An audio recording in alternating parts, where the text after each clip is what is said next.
The next case I will be doing is the Paris Adult Theater v. Slanton. This case consists of Paris Adult Theater versus Louis Slanton, a district attorney in the Atlanta Judicial Circuit.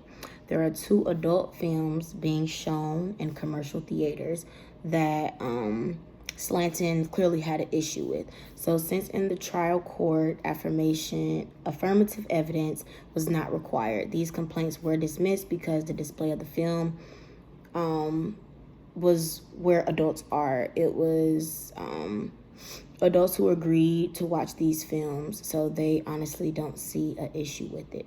But the Georgia Supreme Court decided to reverse the dismissal because after viewing, they found out that these films contained very inappropriate and hardcore pornography, and this is not protected by the Constitution, which is why it got reversed. The case was remanded to the Georgia Supreme Court so that they could relook at their decision because of obscenity.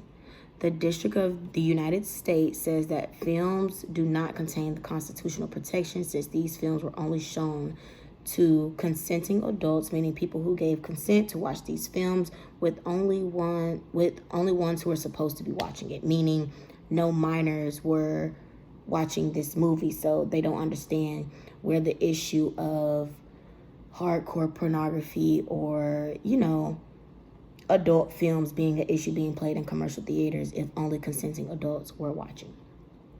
And this is why they don't see the problem, like I just stated.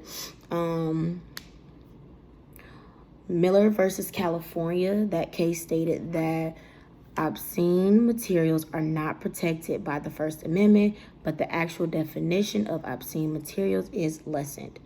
After review, the Georgia Supreme Court decided that these films were obscene, so they requested that the court prohibit the theater from playing these films since these films were obscene. A chief stated that the right to privacy does not apply to these films since because they're being played in public. So for example, when you watch a movie at the theater, the right to privacy does not apply because it's a movie being played in a public setting. He also stated that the state did not have to prove a connection between obscene materials and social harm.